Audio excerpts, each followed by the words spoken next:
ان کے پاس وہی صندوق تھا، وہ ڈھیر ہاتھ کا صندوق جو ہر وقت ان کے پاس ہوتا تھا۔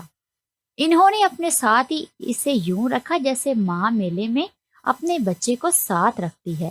گم ہونے کے اندیشے سے میں نے کچھ دیر انہیں دیکھا، پھر کچھ سوچ کر ان سے کہا، دادی آپ نے کون سا خزانہ چھپایا ہے اس صندوق میں جسے آپ ہر وقت اپنے پاس رکھتی ہیں؟ تو وہ گھبرا گئی۔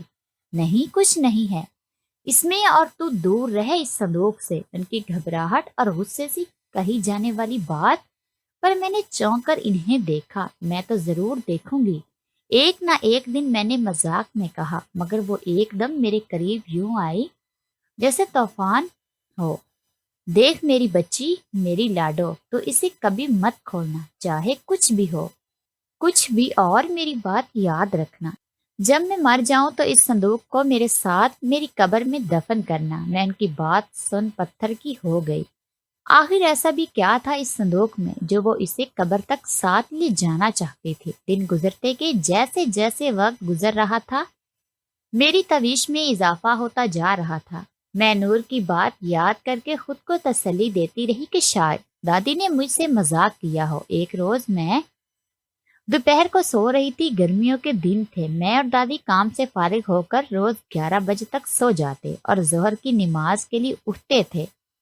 اس دوران دروازے پر دستک ہوئی، میں اٹھتی اس سے پہلے ہی دادی اٹھ گئی۔ انہیں اٹھتا دیکھ کر میں دوبارہ سو گئی۔ مجھے لگا کوئی پڑوسن ہوگی جو اس وقت آئی ہے۔ میرے اٹھنے کا فائدہ نہیں تھا، دادی کی باتیں میرے سر کے اوپر سے گزرتی تھی۔ اب بھی کچھ ہی دیر گزری تھی جب میری نیند میں خلل بلند ہوتی۔ بحث پر پڑا، میں نے کروٹ بدلی، مگر باہر سے آتی باتوں کی آوازیں مجھے عجیب لگی، کیونکہ آواز کسی مرد کی تھی۔ ہمارے گھر میں تو کوئی مرد نہیں آتا تھا اور ایک عرصہ ہو چکا تھا دادو نے گاؤں کے مردوں کو اندر آنے سے منع کر دیا تھا۔ میں اٹھ کر بیٹھتی، ان آوازوں پر غور کرنے لگی۔ وہ آواز کسی اجنبی کی تھی۔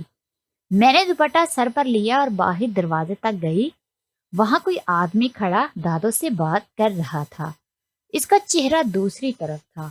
اس سے پہلے میں ان کا چہرہ دیکھ پاتی، دادو کی نظر مجھ پر پڑی تو وہ جلدی سے میرے پاس آئی۔ اندر چل، باہر مت آنا جب تک میں نہ کہوں۔ دادی نے مجھے کمرے میں دھکیلتے دروازہ باہر سے بند کیا۔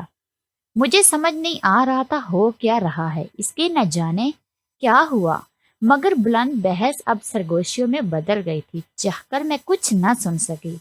کون تھا وہ؟ کیا کرنے آیا تھا؟ اور دادو نے مجھے کمرے میں قید کیوں کیا؟ وجہ کیا تھی؟ میں یہی سوچتی پاگل ہو رہی تھی۔ تقریباً 1 گھنٹے بعد دادو نے کمرے کا دروازہ کھولا تو میں غصے سے باہر گئی۔ وہاں اب کوئی نہیں تھا۔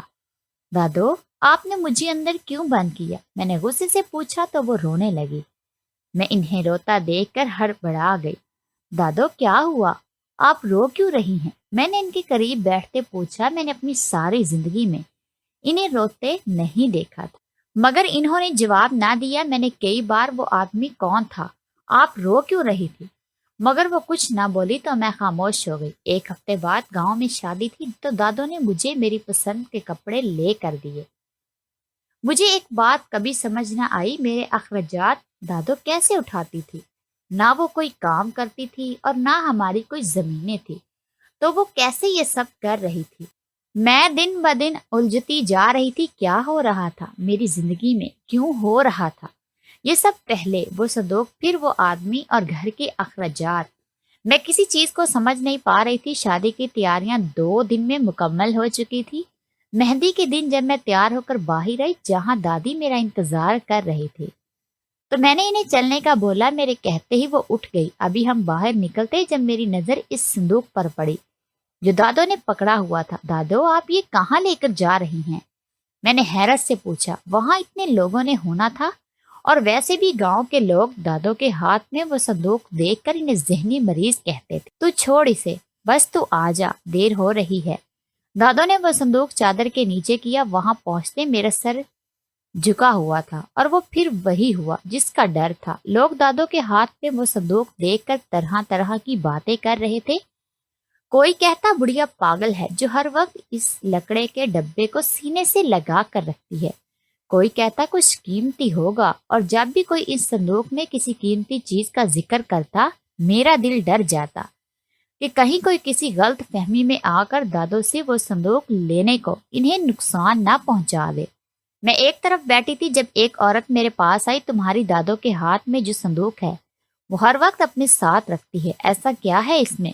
کوئی قیمتی چیز ہے؟ وہ رازدار ہوتی پوچھ رہی تھی۔ ایسا کچھ نہیں ہے خالہ، اس میں میرے ابا کی اور اماں کی کچھ تصویریں ہیں جو انہیں بہت عزیز ہیں۔ میں نے سوچتے ہوئے کہا، ایسی بھی کیا تصویریں جو ہر جگہ لے کر گھومتی ہے؟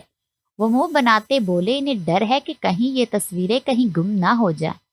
میں نے ان کی تسلی کرنی چاہی اور وہاں سے اٹھ کر چلی گئی۔ مجھے ڈر لگ رہا تھا، اسی لیے دادوں کے لیے وہاں سے اسی وقت گھر آ گئی۔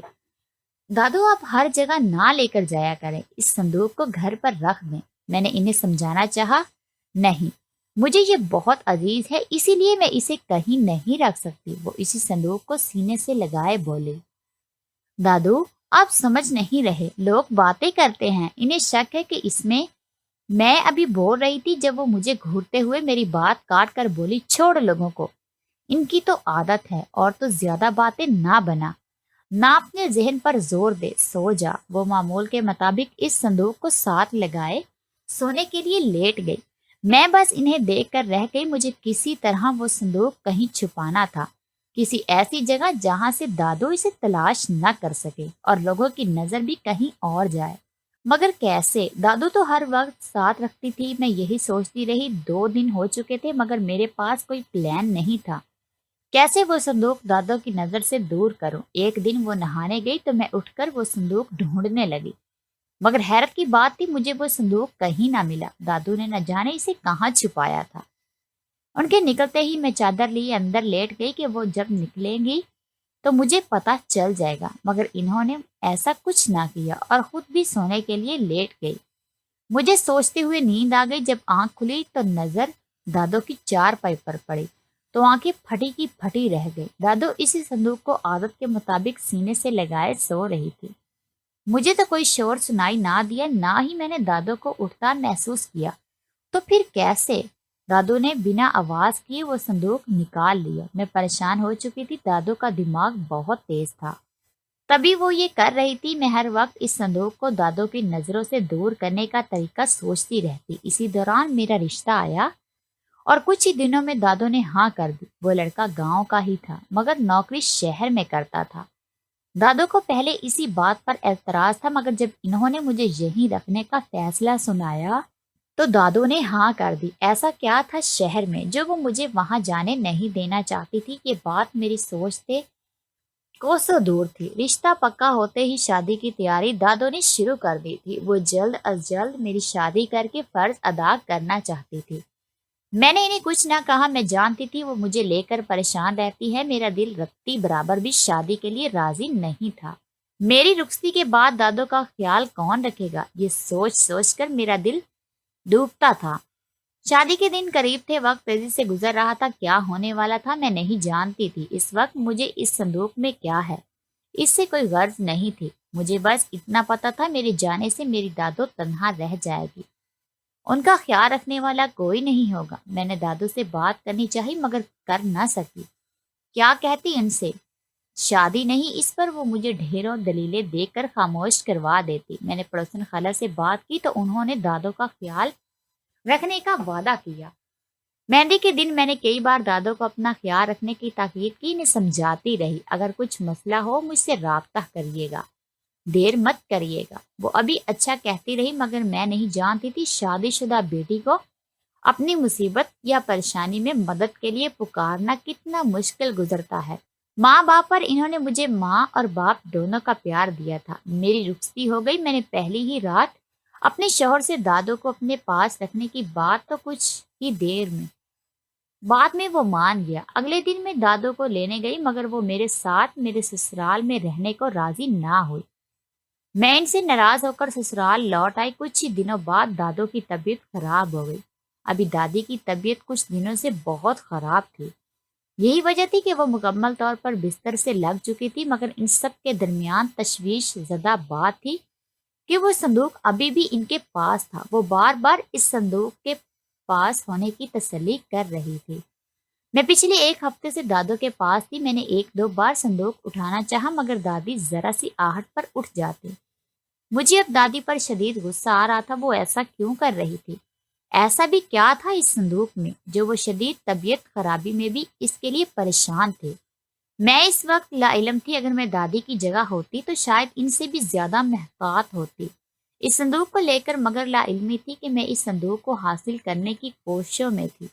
ایک دن میں سارا وقت دادو سے باتیں کرتی رہی اور باتوں کے درمیان میں نے ان صندوق کا پوچھا جس پر وہ خاموش ہو گئی۔ میں سمجھ گئی وہ کچھ نہیں بتائیں گی۔ اس رات دادی کی طبیعت زیادہ خراب ہو گئی تو مجھے انہیں لے کر ہسپتال جانا پڑا۔ میں نے پڑوسن خالہ کو مدد کے لیے بلایا۔ جیسے ہی دادی کو لیے پڑوسن خالہ نکلی، میں نے پیچھے سے وہ صندوق اٹھانا چاہا مگر اس سے پہلے ہی وہاں نور آ گئی اور مجھے چلنے کا بولا۔ 3 دن میں ہسپتال میں رہی۔ میرا شوہر بھی وہیں تھا۔ جب ہم واپس آئے تو ایک بار پھر دادی نے وہ صندوق اپنے قبضے میں لیا۔ میں دادو کی طبیعت ٹھیک ہونے پر سسرال واپس چلی گئی۔ دن مزید گزر رہے تھے جب دادو کی طبیعت بگڑنے لگی۔ میری پڑوسن خالہ نے مجھے کال کر کے دادو کی طبیعت کا بتایا تو میں اسی دن اپنی ساس کے ساتھ دادو کے پاس آ گئی۔ میں نے اور میری ساس نے انہیں ساتھ چلنے کا بولا مگر نہ مانی۔ بحث جاری تھی۔ تھک کر میں نے ختم کی اور دوا دے کر دادو کو سلایا تھا جب میری نظر اسی صندوق پر پڑی۔ سویا ہوا تجسس پھر سے جاگ اٹھا تھا۔ میں نے وہ صندوق ہاتھ میں لیا۔ مجھے یقین نہیں ہو رہا تھا میں نے وہ صندوق پکڑا ہے جسے پکڑنے کی خواہش مند پچھلے 12-13 سالوں سے تھی۔ ابھی میں اسے کھول کر دیکھتی اس سے پہلے ہی میری ساس وہاں آ گئی۔ انہیں چائے چاہیے تھی۔ میں نے انہیں چائے بنا کر دی اور صندوق چھپا دیا۔ اگلے دن دادو کی حالت بہت نازک تھی اور وہ بار بار مجھ سے صندوق کا پوچھتی۔ کہہ رہی تھی اسے میری قبر میں رکھنا، کھول کر مت دیکھنا، یہ غلطی مت کرنا ورنہ تم پچھتاتی رہ جاؤ گی، ساری زندگی تم خود سے نظر نہیں ملا سکو گی، اس لیے اس صندوق کو میرے ساتھ قبر میں اتارنا، یہ میری آخری خواہش ہے۔ مجھے سمجھ نہیں آ رہا تھا میں انہیں کیا جواب دوں۔ میں بس انہیں ٹھیک ہونے کی تسلی دے رہی تھی اور شاید میں خود کو بھی تسلی دے رہی تھی کہ وہ ٹھیک ہو جائیں گے۔ ڈاکٹر نے ان کی حالت دیکھ کر انہیں شہر کے کسی بڑے ہسپتال میں لے جانے کا مشورہ دیا تو انہوں نے انکار کر دیا اور سختی سے منع کیا کہ انہیں شہر نہیں جانا۔ میں پریشان تھی وہ کیوں یہ ضد لگائے بیٹھی تھی۔ میرے شوہر نے بھی انہیں شہر کے ہسپتال میں چیک کروانے اور علاج کروانے کا مشورہ دیا مگر دادو کسی صورت راضی نہیں ہو رہی تھی اور بار بار اکھڑتی سانسوں میں اس صندوق کو نہ کھولنے اور قبر میں رکھنے کی تلقین کر رہی تھی۔ ان کی زبان پر وہی باتیں تھی کہ میں پچھتاؤں گی اگر اسے کھول لوں گی۔ میں نہ سمجھی سے ان کی باتیں سن رہی تھی۔ ایسا کیا تھا جو وہ یہ کہہ رہی تھی؟ میں نے انہیں کہا میں نہیں کھولوں گی، آپ ہسپتال چلیں، مگر وہ ناراضی ہوئی۔ میں نے انہیں کہا میں نہیں کھولوں گی، آپ ہسپتال چلیں، مگر وہ ناراضی ہوئی اور ان کی یہی ضد انہیں مجھ سے دور لے گئی۔ وہ مجھ سے بچھڑ گئی، وہ مجھ سے دور، بہت دور چلی گئی تھی، مجھے چھوڑ کر اسے بھری دنیا میں تنہا کر کے، مجھ سے میرا اکلوتا رشتہ بھی چھین کر وہ جا چکی تھی۔ میرا صدمہ سب سے بڑا تھا، مجھے یقین نہیں ہو رہا تھا وہ اکلوتا ہر سفر میں پایا، وہ اکلوتا رشتہ جو میں نے اپنے ساتھ زندگی کے ہر سفر میں پایا، وہ مجھ سے بچھڑ گیا۔ میرے لیے میرے ماں باپ اس دن مرے تھے، میری دنیا اجڑ گئی تھی، مجھے صبر نہیں آ رہا تھا، میرے لب پر دعا تھی کوئی معجزہ ہو، کچھ ہو جائے، بس دادو لوٹ آئے۔ مجھے میری دادو چاہیے تھی مگر ایسا کچھ نہ ہوا۔ جانے والے کہاں واپس آتے ہیں؟ میری ساس، میری نندیں مجھے سنبھالنے کی کوشش میں لگی تھی۔ کئی دن میں ہوش میں نہ آ سکی، کسی صورت مجھے یقین نہیں ہو رہا تھا میری دادو مجھ سے دور ہو چکی ہے۔ ان کے 40ویں کے بعد میری ساس مجھے واپس گھر چلنے کا بولا تو میں نہ چاہتے ہوئے بھی راضی ہو گئی۔ جاتے ہوئے میں نے وہ صندوق بھی کپڑوں میں چھپا لیا اور سسرال چلی گئی۔ وہاں جاتے مجھے لگ رہا تھا جیسے میرے قدم کسی چیز نے زنجیر کر دیے ہوں۔ میرا دل بار بار مجھے کہہ رہا تھا میں کچھ کر رہی ہوں مگر میرے دل و دماغ میں اس وقت وہ صندوق نہیں تھا۔ مجھے لگ رہا جیسے دادو کے گھر سے جا رہی ہوں، اس لیے ایسا ہو رہا ہے، مگر اس آنے والے طوفان سے میں انجان تھی، اپنی بربادی سے لا علم تھی۔ سسرال پہنچتے ہی سب سے پہلے اپنے کمرے کی صفائی کی اور پھر رات کا انتظار کرنے لگی۔ میرے وہاں جانے کے بعد تمام رشتہ دار مجھ سے ملنے آنے لگے، تعزیت کرنے والوں کی تو قطاریں لگی تھی، رات دیر تک یہی سب چلتا رہا اور کئی دن جاری رہا۔ میرے پاس وہ صندوق کھولنے کا وقت نہیں تھا، رات بھی چھوٹی۔ نند میرے پاس ہوتی تھی کافی دن بعد، جب لوگوں کا آنا کم ہوا اور نند کے پیپرز شروع ہوئے تو وہ شہر چلے گئے۔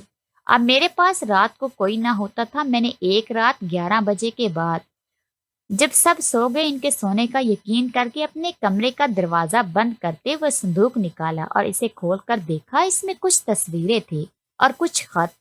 میں نے وہ تصویریں دیکھی، دادوں کے ساتھ بیٹھا شخص یقین میرا باپ تھا اور دوسری تصویر میری ماں کی تھی۔ مجھے یقین تھا کیونکہ ان کی شکل مجھ سے ملتی تھی۔ اس کے بعد میں نے وہ خط نکال کر پڑھنے شروع کیے۔ جیسے جیسے میں وہ پڑھ رہی تھی مجھے اپنی سانسیں اکھڑتی محسوس ہو رہی تھی۔ وہ الفاظ جنہوں نے میری دھڑکن تک روک دی میرے ذہن میں گردش کرنے لگے۔ میں نے کانوں پر ہاتھ رکھے مگر وہ سب مجھے سنائی دے رہا تھا۔ مجھ سے نفس کے ہاتھوں غلطی ہوئی ہے۔ بھی اماں یہ اولاد، یہ بیٹی ناجائز ہے۔ میں اسے دفن کرنا چاہتا ہوں مگر ہمت نہیں ہے، اس لیے اسے آپ کے حوالے کر رہا ہوں۔ میں اسے اپنا نام بھی نہیں دے سکتا، مجھے معاف کر دیجیے گا۔ ہر مہینے آپ کو اس کے اخراجات کے لیے رقم مل جائے گی۔ مجھے یقین ہے آپ کبھی یہ بات کسی سے نہیں کہیں گے، نہ اسے شہر آنے کی اجازت دیں گے۔ اس کے آنے سے میرا ہنستا بستا گھر اجڑ جائے گا، میرے والدین مجھے زندہ دفن کر دیں گے اور بیوی چھوڑ دے گی۔ یہ ایک طوائف کی اولاد نہ ہوتی تو میں اسے رکھ لیتا، مگر اب اسے اپنا نام دینا ناممکن ہے۔ آپ ہماری پرانی ملازمہ ہیں، اس لیے آپ پر اعتبار کر رہا ہوں۔ وہ ساری باتیں کسی خنجر کی طرح میرے جسم کو چیر رہی تھی۔ میں کون تھی؟ یہ حقیقت تو اب پتہ چلی تھی۔ دادی صحیح کہتی تھی، میں پچھتاؤں گی۔ میں آج بھی پچھتاتی ہوں، ڈر جاتی ہوں کہ اگر یہ بات میرے شوہر کو پتہ چل گئی تو وہ میرے ساتھ کیا سلوک کرے گا؟